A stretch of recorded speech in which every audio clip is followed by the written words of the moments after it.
हंगू में इमरान खान ने मौलाना फजलुर रहमान को शिकस्त दे दी। NA-33 के गैर हतमी और गैर सरकारी नताइज सामने आ गए। PTI के उम्मीदवार नदीम खान ने 21,583 वोट हासिल किए। JUI-FA के मुफ्ती उबैद 17,153 वोटों के साथ पीछे रह गए। पंजाब में नया सियासी बहरान। नौ मुंतखब वज़ीर आला पंजाब हमजा शहबाज शरीफ हलफ ना उठा सके। गवर्नर पंजाब ने हलफ लेने से इनकार कर दिया। Chief justice Lahore high court Hamza Shahbaz से हलफ लेंगे। मरियम औरंगजेब कहती हैं वज़ीर आज़म ने सवाबदीदी इख्तियार इस्तेमाल करते हुए गवर्नर को ओहदे से हटा दिया। समरी सदर मुमलिकत को अरसाल कर दी गई।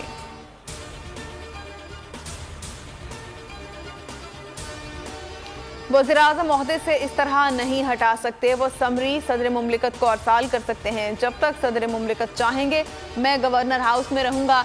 मुझे डी नोटिफाई करने का इख्तियार सिर्फ सदर मुमलिकत के पास है, वज़ीर आज़म के पास नहीं। गवर्नर पंजाब उमर सरफराज चीमा की प्रेस कॉन्फ्रेंस। पंजाब असेंबली हंगामा आरआई की रिपोर्ट सामने आ गई। रिपोर्ट के मुताबिक डिप्टी स्पीकर अपने ज़ाती सिक्योरिटी गार्ड्स के साथ ऐवान में दाखिल हुए। असेंबली में प्राइवेट सिक्योरिटी को दाखिले की इजाज़त नहीं होती। दोस्त मजारी के गार्ड्स ने खवातीन समेत अरकान पर तशद्दुद किया और गालियां दी। 4 बजे पुलिस ऐवान में दाखिल हुई और अरकान पर लाठीचार्ज किया। 5:15 बजे डिप्टी स्पीकर ने गैलरी से कार्रवाई शुरू की जो गैर आईनी है।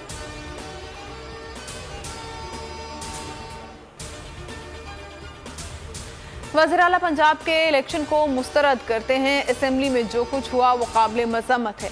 इमरान खान कहते हैं तमाम जमहूरी उसूलों और आईनी दफ़ात की खिलाफ वर्जी की गई। कराची जलसे में शिरकत पर अवाम का शुक्रिया। कहा हमारी जंग जमहूरियत और पाकिस्तान की खुद मुख्तारी के लिए है।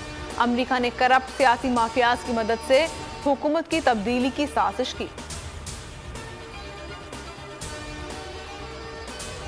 वज़ीर आज़म शहबाज शरीफ अचानक द्यामिर भाषा डैम पहुंच गए। तामीराती कामों का जायजा लिया। डैम 2029 की बजाय 2026 तक मुकम्मल करने का हुक्म दिया। वज़ीर आज़म ने कहा डैम्स ना होने से पानी वाफर मिकदार में ज़ाया हो रहा है। भाषा डैम की तकमील मुस्तकबिल में मुल्क की मईशत में अहम किरदार अदा करेगी। पाकिस्तान और IMF के दरमियान मुज़ाकरात बहाल करने का फैसला। हुकूमत कल वाशिंगटन में हुकाम से वर्चुअल मुज़ाकरात करेगी।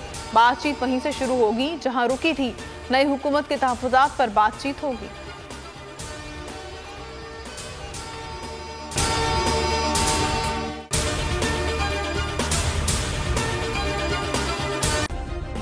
सब्सक्राइब करें और बेल दबाएं ताकि कोई खबर रह न जाए।